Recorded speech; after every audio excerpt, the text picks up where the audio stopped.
All right. Listen. So there was more bodies found. On a sad note. Oh God, Calvina. I'm sorry. I just had to bring that up real quick. There was a couple more bodies found in the building. So listen, I really do hope that they find the bodies, like all the people, so that the families can like have peace of mind and bury their family members. Like I know I didn't want to start with that, but it was on my mind, so I had to bring it up. You gotta drag everybody down with you. I'm sorry. Okay, on that note, welcome back to another episode of So Problematic. This is your girl Cece, Calvina, and Jay.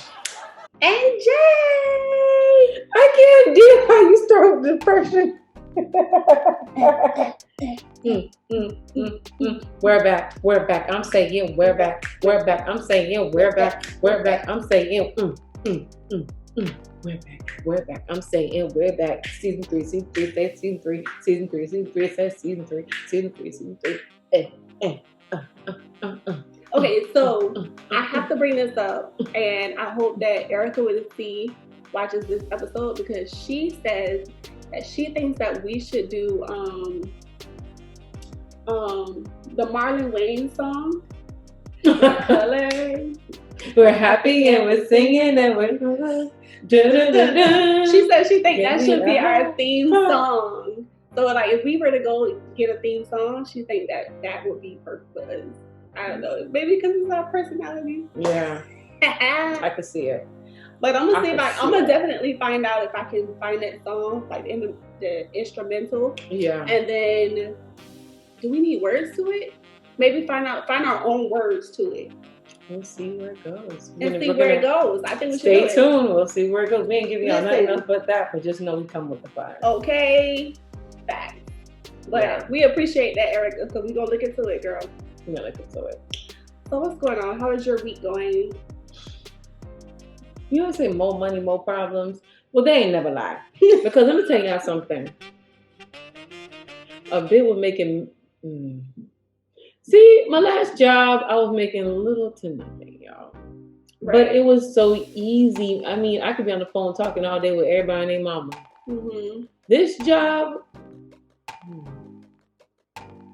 What's up? Listen. It's a lot. I think that the more you make, the more you have to put the work in, right? Is that what you're getting at? Yo, these people are like, you gonna work for every red cent that we're paying you. Especially from the white man. Girl. So the same thing with me. Like, I just started a new job. So technically, I'm taking notes that I still feel like it's gibberish. Girl. So until I actually physically work these accounts, I already know that. I'm gonna be like, what? What'd you say? I've worked at this job for 2 months, and I'm just like, yeah. Sorry, the number you have dialed is not in service at this. I get it, but damn, y'all, you guys are. Oh my god. Yeah. So, what are we discussing today? We're discussing single parenting versus solo parenting versus. Well, what is it called? Cohabitating parenting.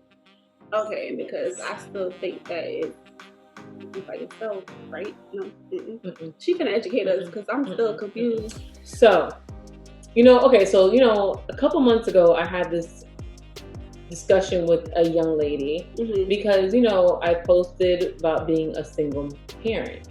And she was like, well, technically you're not a single parent because the father of your child is still in, your child's life.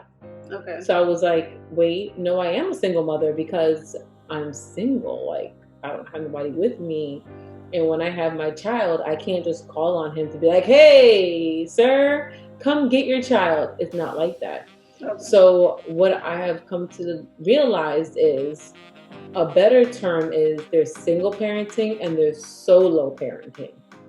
Now, there's also people on social media who love to say things like, oh, I'm a temporary single parent. And I'm just like, no, you're not it. Just because like their spouses are like truck drivers or deployed in the army, or what else is it?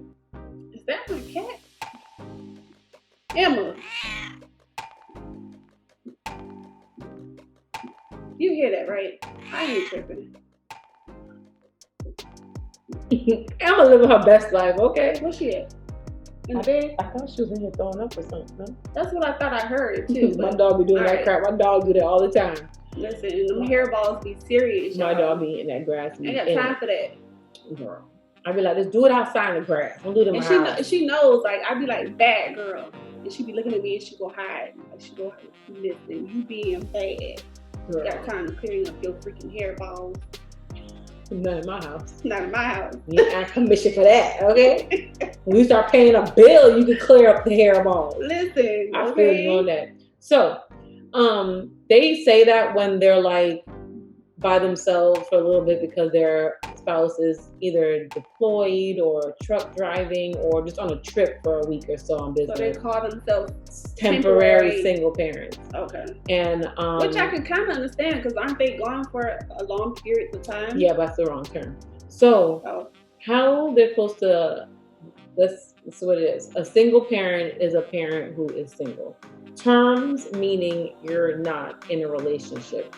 You're not married. You are divorced. Okay. And therefore you're single. Whether you're widowed, you're divorced, you're single. There's no relationship. There ain't no man in the house with you. Mm-mm. But in a single parent, you ain't put no ring on there it. you go. There you go. But as a single parent, you also are co-parenting. So therefore, I'm a single parent because my terms of me being a single relationship-wise. But I do have my baby's father who I co-parent with, but not a relationship. Solo parenting means there ain't no else there. Right. So the girl who's saying, oh, you're not a single parent, she's wrong. She's a solo parent because her baby daddy either doesn't want to be around, doesn't or isn't around. Right. A solo parent means their child goes to nobody. They have their child 24/7. Solo parent. You are solo. That Solo, means there is no co-parenting with you and anybody. Widows whose baby fathers have passed or fathers have passed, they are considered solo parents as well. Say solo. Because they're the ones who are really both. Okay. They're single because the person passed who they were with, and they're by themselves. The person no longer there at all. Okay. So widows are like single and solo. You're single technically because you're no longer with the person they passed, and they're dead. So you're by yourself. Yeah. So they're by yourself as well. They ain't nobody pass your child off to. They ain't a baby father. He's dead, or mama. She's dead. So, but you get all these chicks that be like, I'm a single parent. I'm a single parent, and it's like, no sis, you solo parenting because the man ain't even in the picture, or the woman's not in the picture for all the men. Right, but once you that's what I was gonna say. Once you hear their stories, they be like, no, sis, he ain't helping you at all. You're a solo parent, meaning that man ain't even taking your child for a date. He ain't giving nothing. Yeah. Me, I'm a single parent. I do co-parent. You're not married. You're not in a relationship like with the father. But we do co-parent. Like right now, he has our daughter. She's with him for now. You co-parent. We co-parent. I get my mom with time. But you're a single parent. I'm a single, not a solo parent. Would never claim to be a solo parent.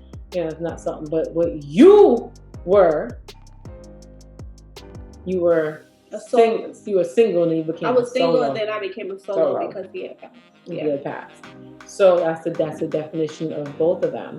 And they're not the same because with a single parent, I can, like my daughter goes to her father every other weekend and some days in between. So I get that break to get my mind right. Exactly. A solo parent, they technically don't get a break unless they have a village around them. A village. Like you have your grandmas, your aunties, your uncles, all of that, your best friends. Like they come and they help you and support you. But outside of that, you're mostly a solo parent. And with that solo parenting, the legal obligations are only on you because there is no other parent. The finances. Yep.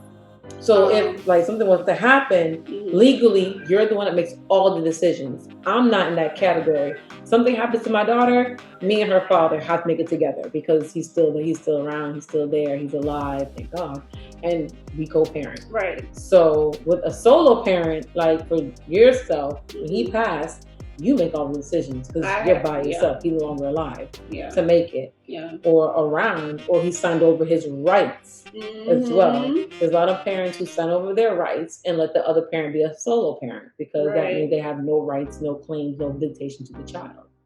So that's solo parenting. And don't forget the primary custodian. You got custodial parent and non-custodial parent. Yes. They have more so of the say-so, but they don't have the final say-so. Yeah. Like if you wanted to take your child out of the country or something, you still got to consult the other parent, unless they gave their right over. Yeah. Okay. For like custodial means that the child's primarily with you and their address is your address. They reside with you.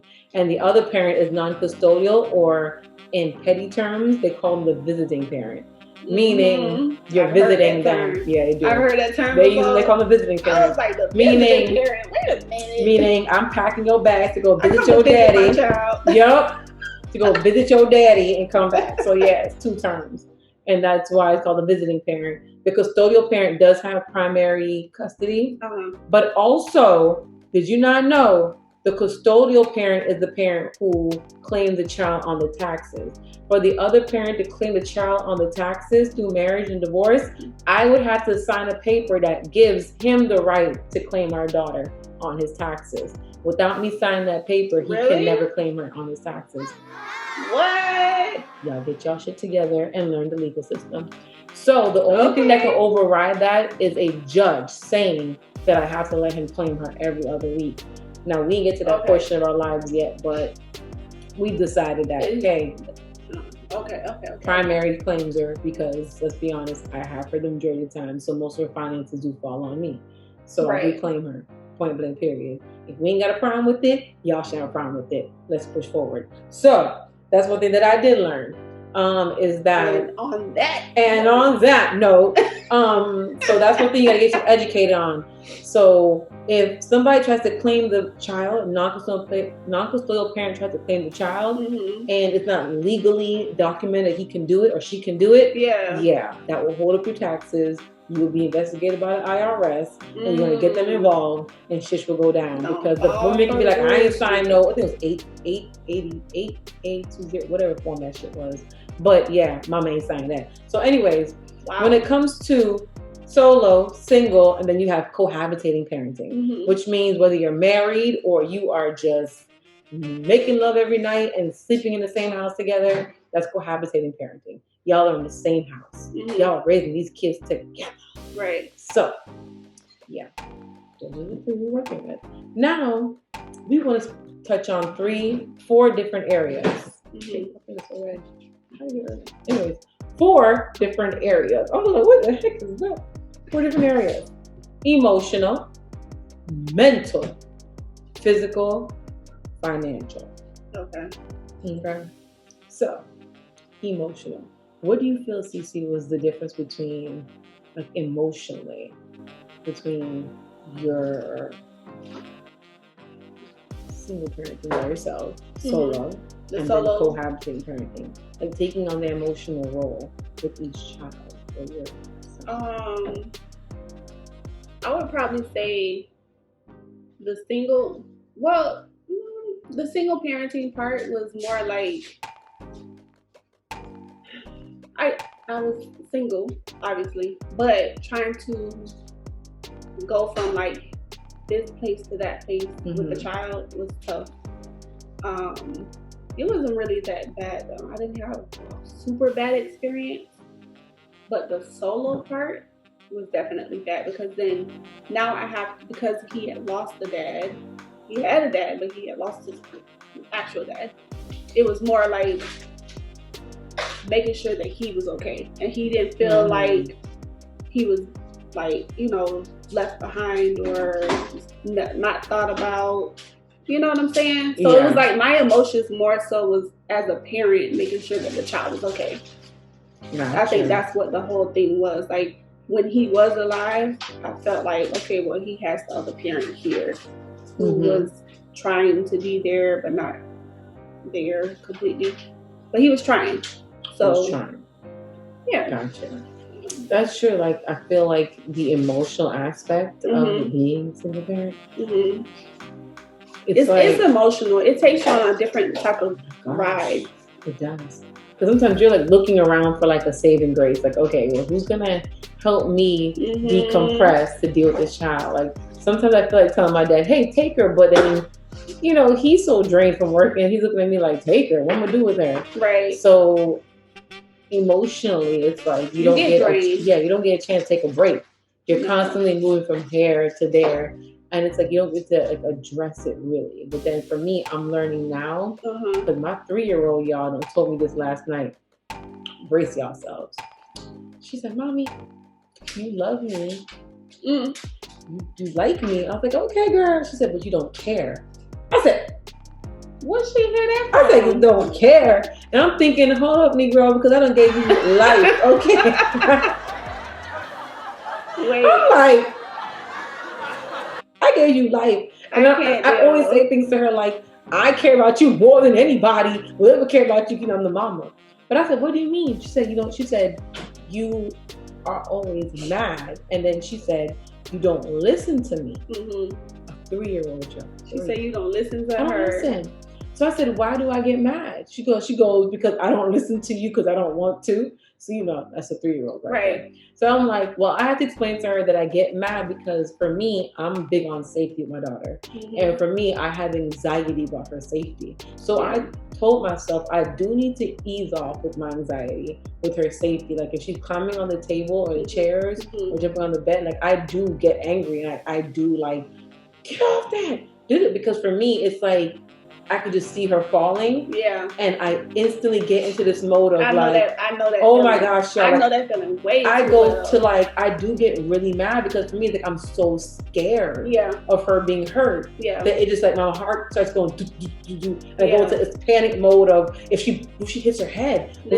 Mine is very extreme to the point where I could, when I visualize it, yes, that's when I know it's kind of like, I be like, ooh, and then I don't like, see, the thing is, I don't cuss at my kids, right? Yeah. So when I slip up and do it because I get so angry. You're scared because you're like scared and it slips out. Then you, like, that emotional side, like you said, you kind of be like, guilt. It's guilt. And, and like, you feel like you're not protecting them enough. Yes. Like when she gets hurt, like I feel guilt and I get mad at myself and I get mad at her because she hurt herself. So I told myself I have to be better at managing my emotions with her when she does stuff like that and not just yell and get mad because I'm scared. Yeah. But I did tell her that. I said, "Mommy needs to do better with that," because I said, "But Mommy's scared because if you get hurt, I'm going to cry." No. Because she's like, "You're going to cry, Mommy?" I said, "I'm going to cry because if you get hurt, that makes me very sad." Yeah. And so she was like, "Oh." So I said, "What do you mean I don't listen to you?" So she meant to say that she does try to explain why she's doing it, but we all know 3-year-old explaining why I jump on the bed don't make no sense. But I did tell her I do need to listen. I said, "No, Mom's gonna do a better job at listening."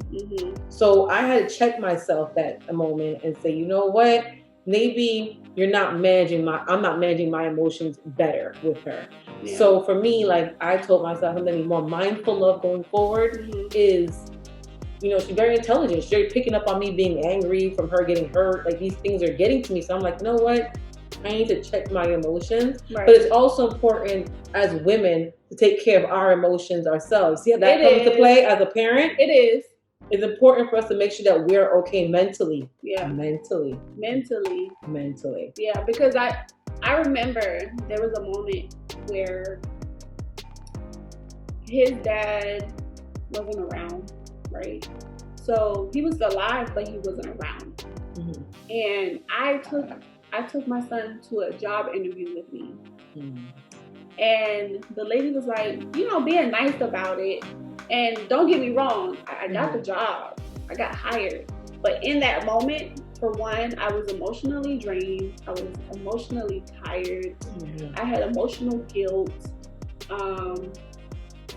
it was a lot that was on my plate. So it was like for me to try to find this job, nobody to really watch. Like I was a solo parent, but I was a single parent, like in a sense because he wasn't around. So it was like the minute I walked out of there and to my car with my child, that's when I realized like I'm doing this all by myself. It's just me. And then I thought about, well, when I get this job, who he gonna stay with? Yo. Where is he going? Yo. You know when I had that moment? Like, oh my God. I had that moment when Mackenzie's father moved all his stuff out of our condo. And it was pouring down rain one day. And I was in the car getting home from work with her. And I had all these bags. And I sat in the car and thought to myself, there is no man for me to call upstairs to come bring the umbrella to come get her and I'll run up. So I was sitting in the car and that's when it hit me that you are really by yourself doing this. And when the rain calmed down, I just grabbed her and I grabbed like 2 important bags I need with her upstairs. And then I remember going to my front door and I broke down crying. Because that's when I realized again that, oh Lord, don't start this. That's when I realized again that you are by yourself. Because it's like when I was with him, I could easily be like, hey, go get Mackenzie. And he would come down and get her. And she was like, you know, you go, whatever. And I would be going by myself. You know, I'm an adult. But at that point in time, it hit me that, yeah, you're by yourself, girl. And this is your first time getting out of a car by yourself in the rain. And I know y'all were like, just get in a car. But when you're doing it for the first time by yourself, everything as a single parent first time is hard. Her first birthday as a single parent for me last year, I cried the night before the birthday party. I bawled because I'm like, going forward, my child is going to see pictures of just me and her and our family, you know, because it was, we couldn't be in the same room at that point. You know, things take time to get to the level of what you guys see on TV or y'all see on Instagram. It's not overnight. Two parents just get in the same room for the child. It doesn't work like that. Sometimes it never can be like that. Sometimes it never does. I mean, social media is cute saying that that's how it is, but sometimes it's just not that. And we need to normalize what people are comfortable with doing and what works for them. I agree. So at the end of the day, I had to realize at the time that, damn, you're a single mother. And yes, you're going to put this birthday party on. Christmas for the first time was hard because it was like, wow, I'm oohing and ahhing over her gifts by myself. By yourself. Thanksgiving was hard because, I don't cook for shit. But I went and cooked a whole meal because I wanted my child to see Thanksgiving with me and her. Then I realized that I created a slogan with her that I said, hey, it's you and mommy against the world, girl. And that's what me and her would always say, hey, it's you and mommy against the world. So when she would have her little breakdowns and her crying, I always look at her and I say, you know, mommy got you. Oh, I'm sorry. I always tell her, you know, mommy got you. That's what and I you tell got mine. mommy. And you telling you, if you need anything, you come to mommy. And mommy will always got you. So the emotional part, that's where it hits on to where you got to take care of yourself as a parent first because you realize kids can't regulate their emotions the way you do. And I realized that unless I'm good, she's not going to be good. That's why it's important for you as a parent to be okay. Because I experienced it both. I experienced the solo and the single. I felt double the whammy of emotions because I didn't expect to be a parent, first of all. And because I was a parent, I was a single parent at a young age. Then you had me going from a single parent to a solo parent and still young.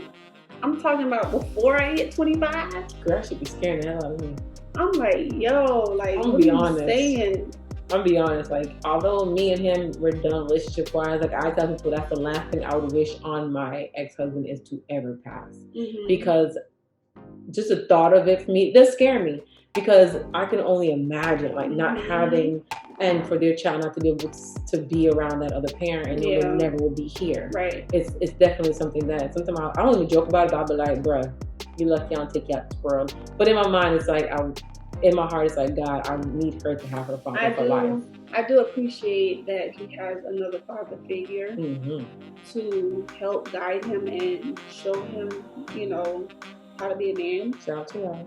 Shout out to Rod. But it's different because even my dad, talking to my dad, having a relationship with my dad, and feeling how he felt. Because he was in the same shoe as I was, being a solo parent. You're right. And when he talks about it, and to this day, I can still hear the heartbreak that he had felt. So it's like, I can relate with him on that note. And I mean, trust me, I don't wish that on nobody. I wish that even if you are a single parent, I wish that the other parent can co-parent with you even and still be there. Yeah. I don't wish the solo part on nobody. And if it is a solo parent, we're here and they're not passed and dead. I'm hoping, I pray that they will come around at some point and even just to be in the child's life for one day a week. Yeah. Or I hope that you just have a village. Yes. Oh my gosh. The village. Let me tell you. Baby. My village. The village. Let me tell you about the village. Baby. Y'all, I got a whole city. Okay? I have a whole state. To the point where I have to make sure I see my freaking child. Because my grandparents alone, prime example, my ex-husband calls me and is like, oh, your grandparents don't want me taking my child. You know why? Because I dropped her over there. Exactly. And if he picks her up too soon, they're like, when did he come so early? They'll tell him to come back. They'll be like, no, we ain't done spending time. And they see her every day. That's their child in the back of their head. Listen. I went out one night and I'm like, I'm going to come get her. No, she's sleeping over. Go home. I went home. Come get my child next morning. I miss my baby. I'm the type of mom that I need to see my baby. I need to smell her little toddler hair with the sweat. I need to smell her little neck with the toddler sweat. I mean, my baby. I know. Yes, my little baby. I called my child up. Why are you here?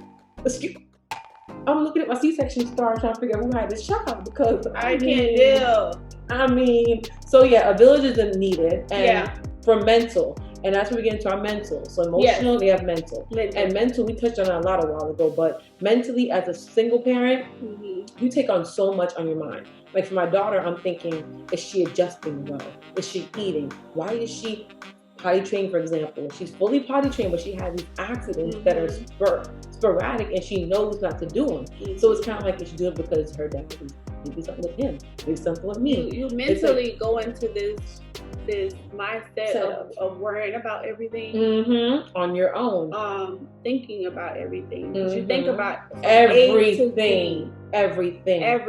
Is she gonna think and I don't think it ever goes away. No, because my dad calls me all the time. Oh God, my mom.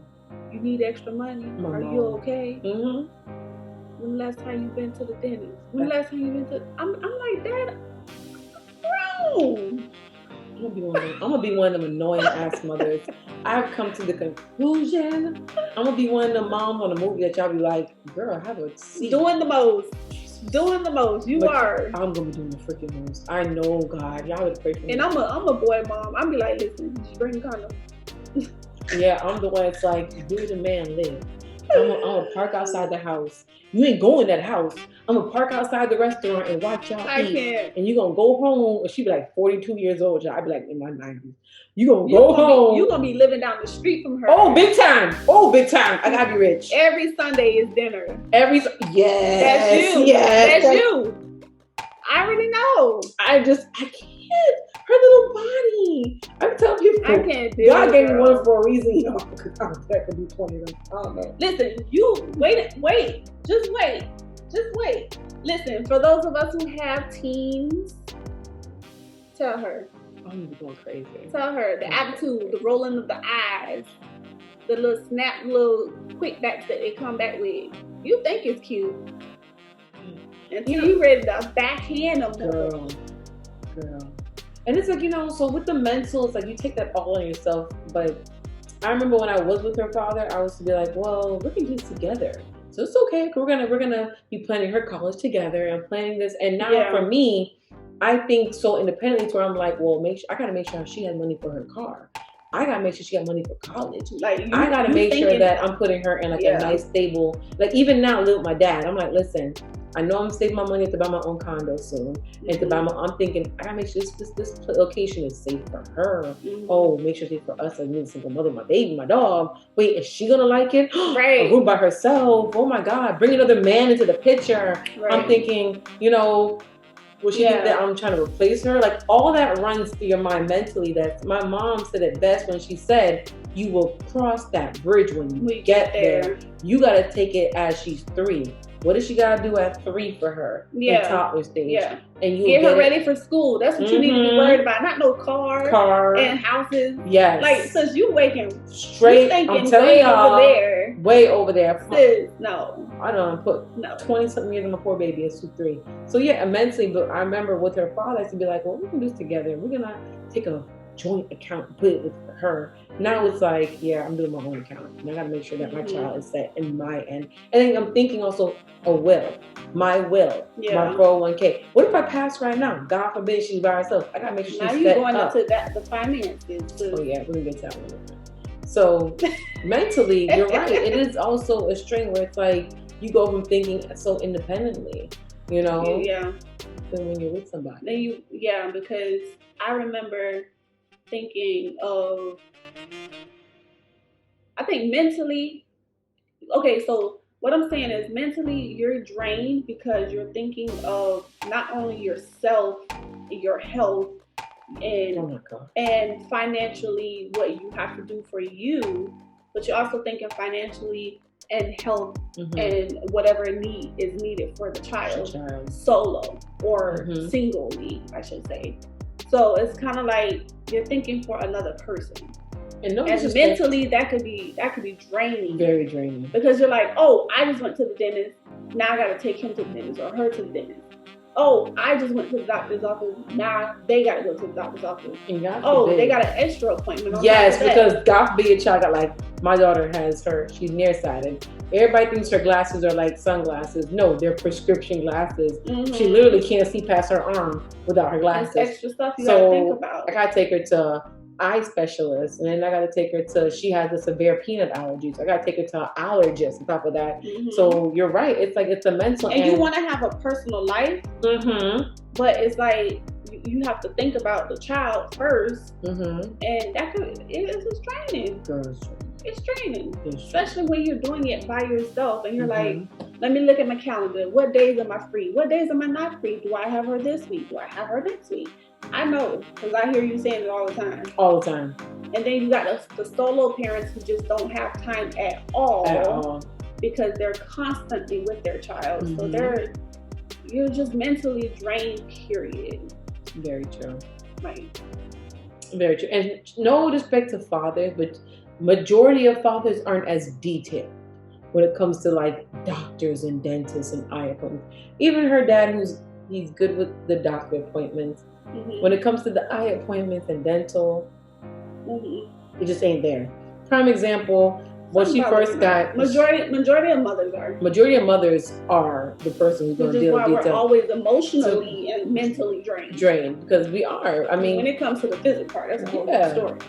And it is what it is. And I mean, for example, when Mackenzie first got her eye diagnosed with being nearsighted, I said to her, hey, which eye did they say that was more nearsighted than the other? He was like, one of them. I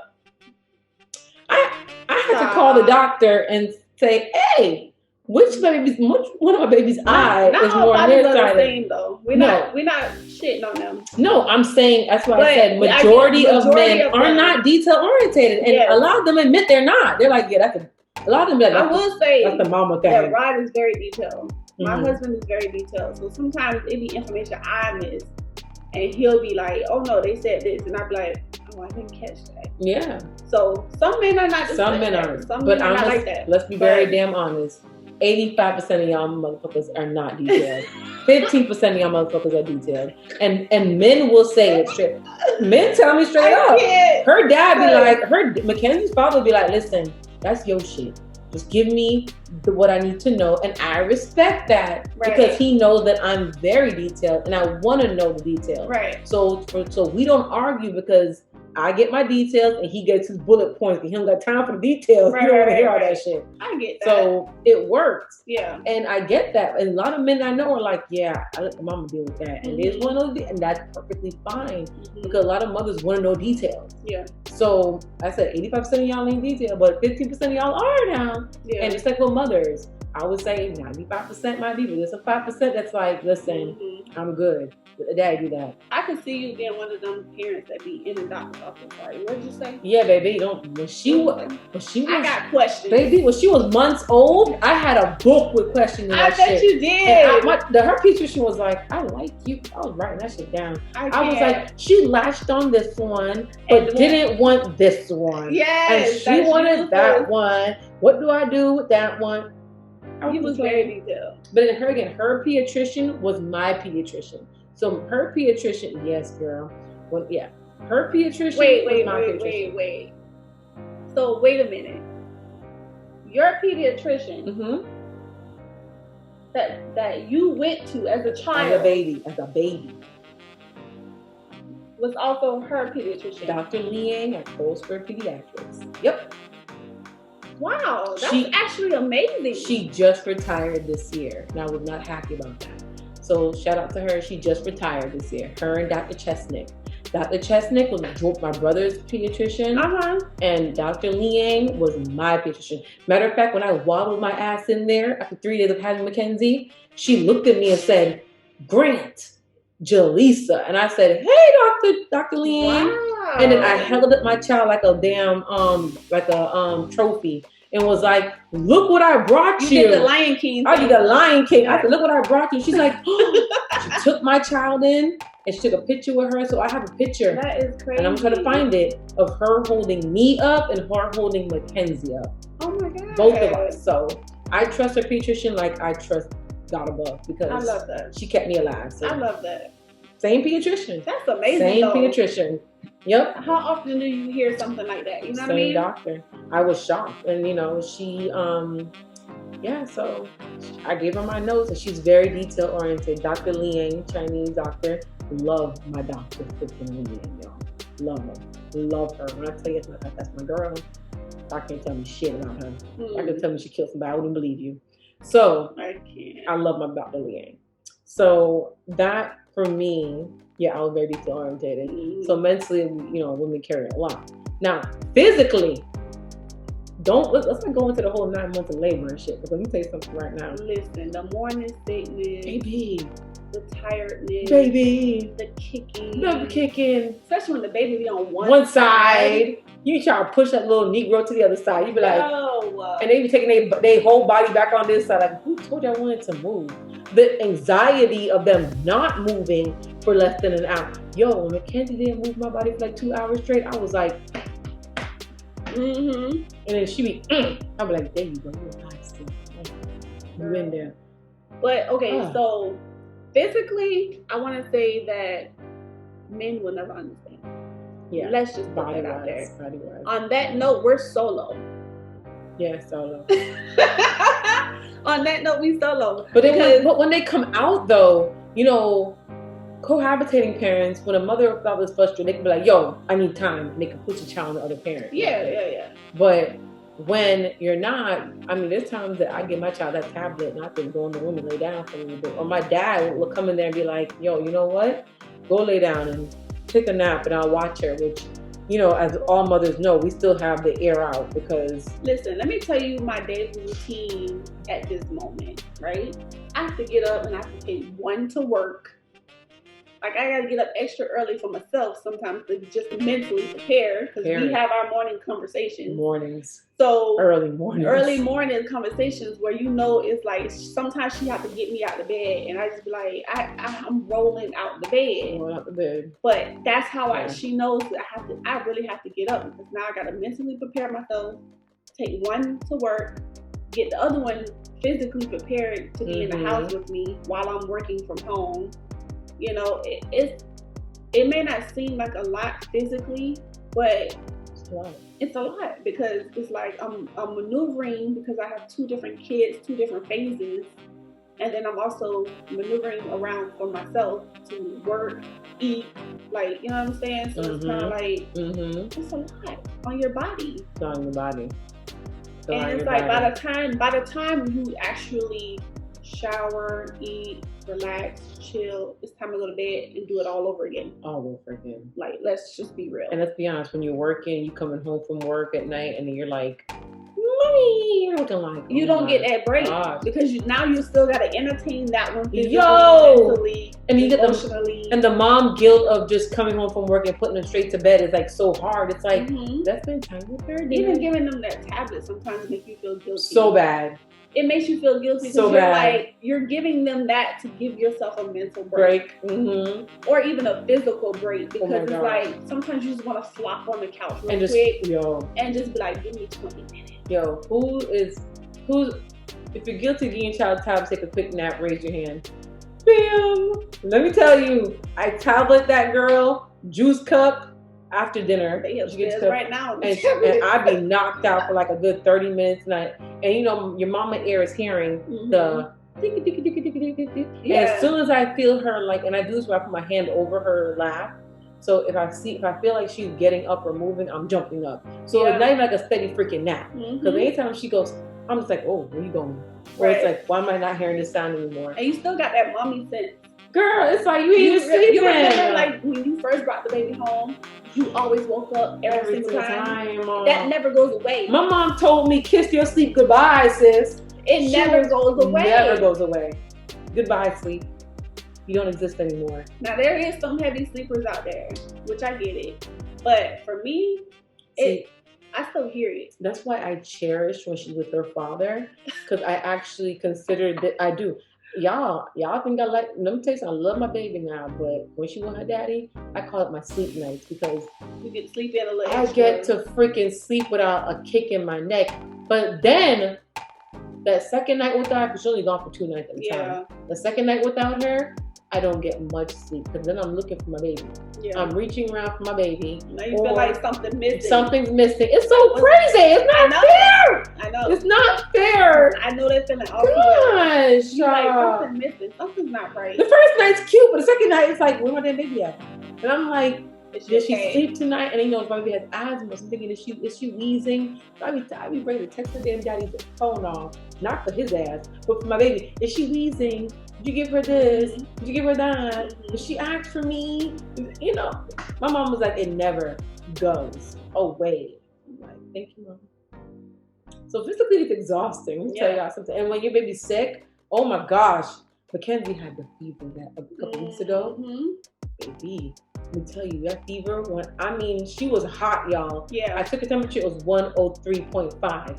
When I tell you, I went into freak out mama mode. I was like, yo, I know she's going in mama freak mode. Because 103, I freaked the fuck out. Listen, some people don't even survive that one. Baby, when I felt my child hot like that, I stripped that little girl naked. And I went ahead and put like I didn't put ice cold because you put body in shock. I put like cool on her. I told my dad, watch her. I ran to Walgreens, and I don't care what y'all say on medication, I don't play about fevers. I could play about a little cold, but I don't play about fevers. So I had to break that fever. It was too high. Doctor said to me, my pediatrician 24 hours. I called them. We did a televisit over the phone. He said, you got to break it. You got to break it with Motrin and Tylenol to give her some relief. You got to help body fight. So I had to break the Motrin and Tylenol, y'all. I had about this cool kid patching on my face. Listen. I was freaking fuck out. And then after that, let's not forget, you don't sleep. Yo, no. You don't sleep. Nope. Until they feel better. Nope. Because every night, guess what we're doing now? I'm telling you. She got sick of my ass. She was like, man. Because I kept. You don't sleep. I kept. You can't sleep properly. The poor child was like. You take little naps. Little naps. You know the fever comes at night. So you're like waiting for that bitch to come. You're like, oh, I know you coming. I know you coming. It's true. It's true though. You waiting for it. And as soon as you feel a little heat, And oh God, a thermometer, yo. Listen. You thermometer that child 24/7. You be like, everywhere. Listen, parenting is not for the faint of heart. It's not. I don't know what God thought he was doing my ass, giving me a child. He only gave you one. He only gave me one. And my ass for the twins. No, Jesus. We go. But that wasn't gonna work for you, sis.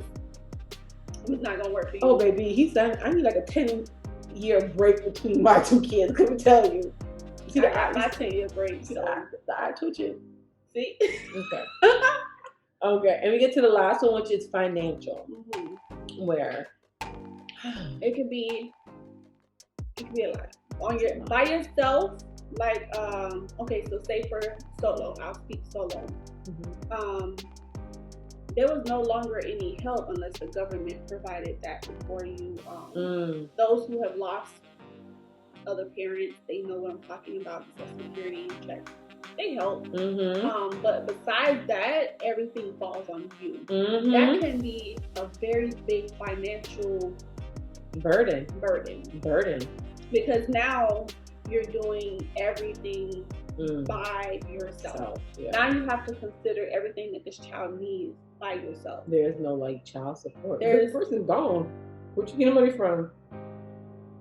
You know, and not everybody has Social Security. And not everybody has. Not everybody is eligible for it. Not everybody qualifies for it. Majority don't. So you know, honestly, I wasn't sure. I didn't even know about it until somebody told me, and then I received the letter in the mail. So I didn't even know about it, to be honest. But if you're not getting the child support or the Social Security and all that, you're doing that by yourself. You get by yourself, but even with child support, so now you have to consider your finances based on what you need, what the child needs, and what you can afford. Period. Yeah. So that can become a very big burden. You know, it was a governor, Rick Scott, that said that single mothers are the bottom barrel of society. Yes, he did. Y'all, check me on that. Go ahead and Google it. He stated that single mothers are the most poverty-ridden, part of society, and we're at the bottom barrel. Single parents, to be exact, but single mothers more or less. I didn't even know you said that. Yes, girl. That single parents, mothers in particular, we drag society down. Wherever there's a majority of single mothers, where society will be, down. Because we depend on, according to him, Medicaid and financial assistance and all the above. That's why he states that about single mothers. But if it's provided from the government,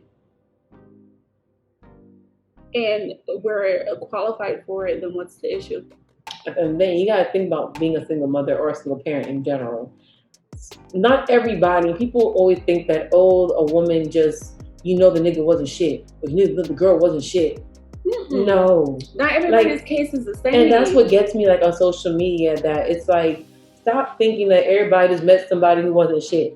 Trust me, no, they were shit when we met them. Right. They were good shit when we met them. Right. You don't know how people are until they're put in a predicament or a situation, until you're in it.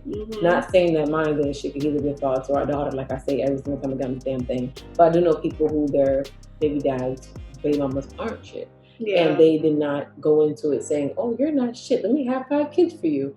No. But not every situation is like that at all, and that's what if you need the help. To be honest, I've seen couples or situations happen where this man could be providing any and everything to you, right?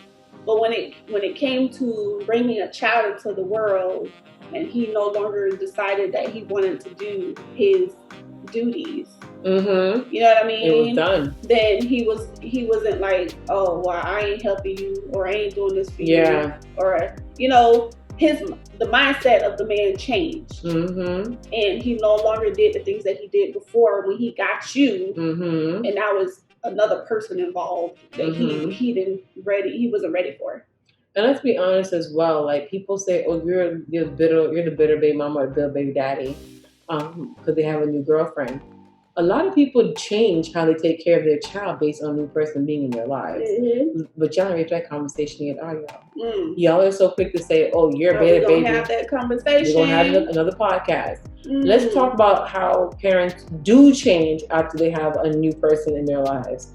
And many times when you call a man a bitter baby daddy, baby mama, Okay. is it because they're bitter, or is it because when they were getting that assistance they had before the person met the new person, they're no longer getting it? And Yeah. the child no longer goes to their dad's house anymore because somebody else is there.